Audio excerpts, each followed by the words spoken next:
종합제TV 시청자 여러분 안녕하십니까. 2020년 7월 8일 오전 9시 13분입니다. 간밤에 뉴스가 별로 상쾌하지 못합니다. 미국이 트럼프 대통령이 WTO가 아니라 WHO입니다. WHO 국제보건기구에서 탈퇴하겠다고, 내년부터 탈퇴하겠다고 공식으로 탈퇴장을 제출했습니다. 이 트럼프 대통령은 국제기구를 무시합니다. 국제기구라고 하면은 나토, UN, WHO인데 자신이 코로나 대책을 잘못해서 지금 미국에서 사망자가 12만 명이 넘었는데도 불구하고 그 책임을 중국 WHO에 떠넘기고 WHO가 중국에 의해서 조종되고 있다. 이렇게 하면서 탈퇴를 선언했습니다. 그리고 국제 기후협약에서도 탈퇴를 했습니다. 이란 핵 협정에서도 탈퇴를 했습니다. 그리고 나토에서 탈퇴하려다가 척근이 말려서 그만뒀습니다. 그리고 한미동맹 우습게 여기고 주한미군을 철수하겠다는 말을 계속하고 있습니다. 그러다가 김정은이가 싱가포르에서 만나가지고 한미 군사훈련이 너무나 도발적이다, 중단해달라고 하니까 즉석에서 당신의 말에 동의한다면서 바보 같은 장군들 무시하고 내가 여기서 결정하겠다.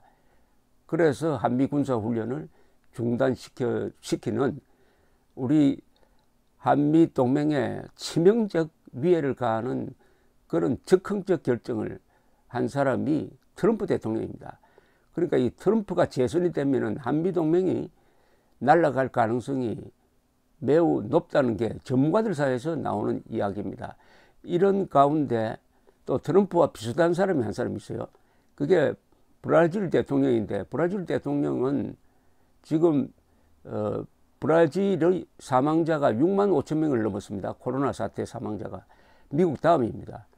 이 사람이 마스크도 끼지 않고 뭐 이렇게 코로나 그거 별것 아니라는 식으로 대응을 하다가 드디어 본인이 코로나에 걸려버리고 말았습니다. 이런 가운데서 볼턴 회고록에 이어서 또다시 트럼프의 인격을 폭로하는 결정적 책이 다음 주에 나옵니다. 이 책은 무슨 책이냐 하면은 이 트럼프의 조카, 그러니까 트럼프의 큰 형의 딸 메리 엘 트럼프가 쓴 책입니다. 책 제목은 Too much and never enough. 만족하지 않는다는 건 뜻이죠. 아무리 많이 가져도 만족하지 않는다. How my family created the world's most dangerous man. 어떻게 해서 우리 가족이 세계에서 가장 위험한 사나이를 만들어내었느냐 하는 이런 제목입니다. 이 사람은 이 임상 정신과 의사입니다. 정신과 의사예요. 정신과 의사니까 아주 정신과적으로 트럼프를 분석을 하고 있는데 여기에 폭로가 많습니다. 가족이니까요. 그래서 이걸 막으려고 트럼프 측에서 재판도 하고 출판을 막으려고 했는데 그게 통하지 않았습니다. 미국에서는 사전 검열이라는 게 여간에서는 받아들여지지 않습니다.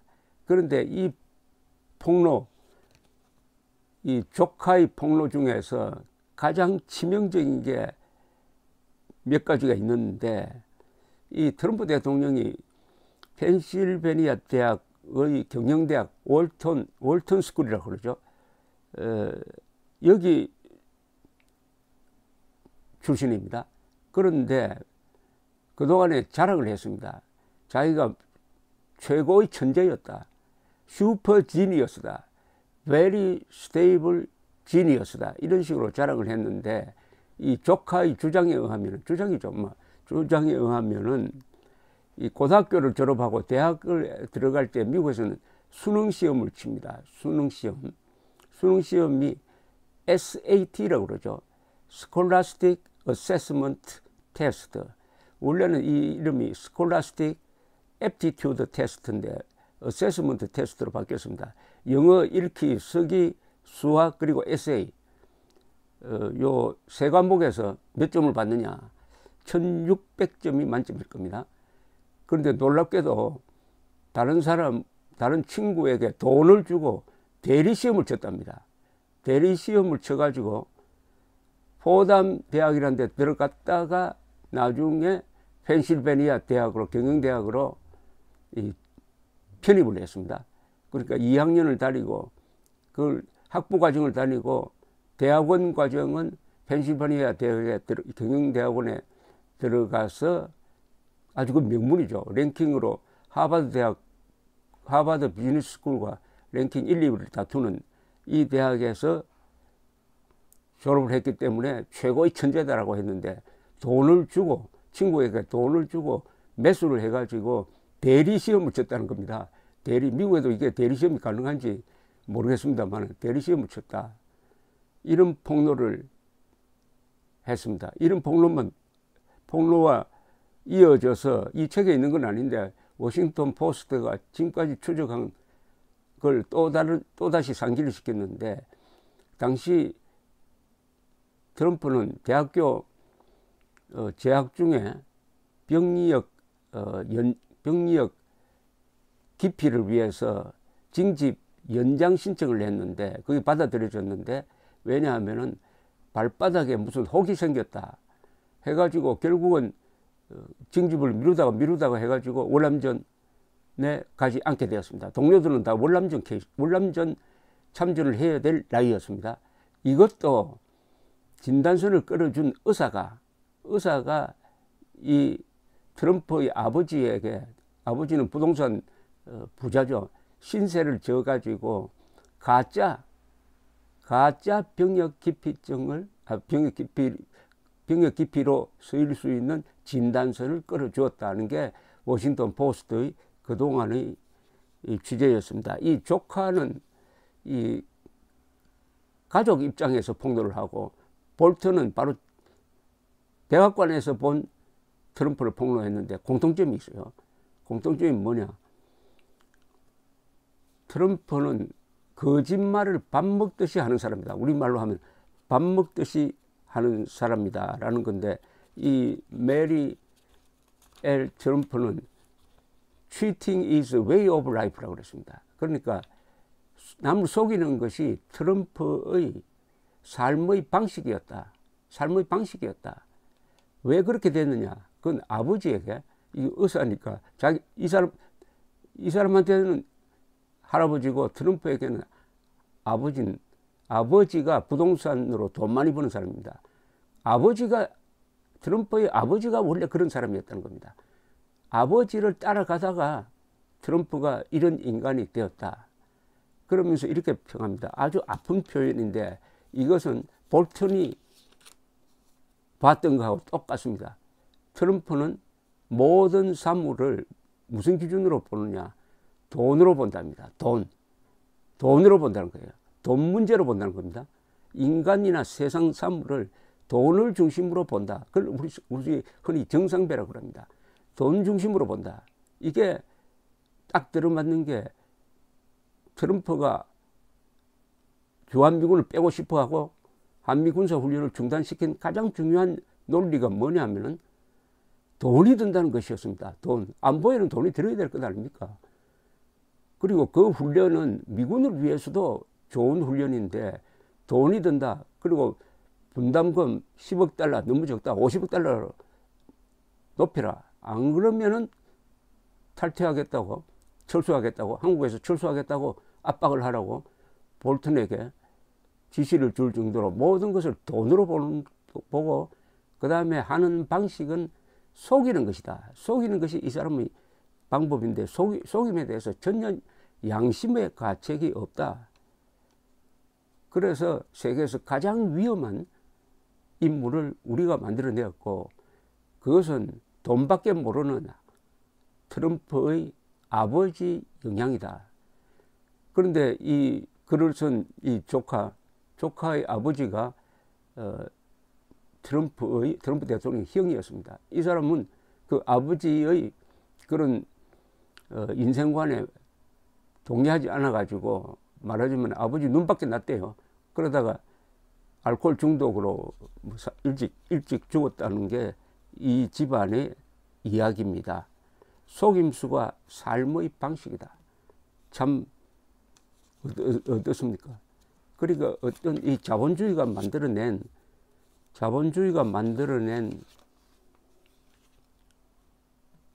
미성숙한 인격이 미국에서 어떻게 해가지고 대통령이 되었습니다.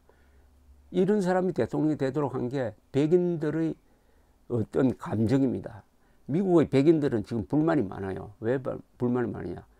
흑인, 히스패닉 등 유색 인종을 너무나 우대하고 우리가 오히려 백인이 역차별을 받고 있다 하는 울분이 있습니다. 그 나름대로 일리 있는 지적도 그 안에 있습니다. 요사이 흑인 시위가 너무 과도하게 되는 걸 보면은 뭐 토마스 제퍼슨 동상, 워싱턴 동상, 링컨 동상, 시어도르 루즈벨트 동상, 그리고 로버트 리 장군의 동상 등 미국의 오늘을 만든 위대한 인물들이 뭐 과거에 뭐 했다 해가지고 흑인들에게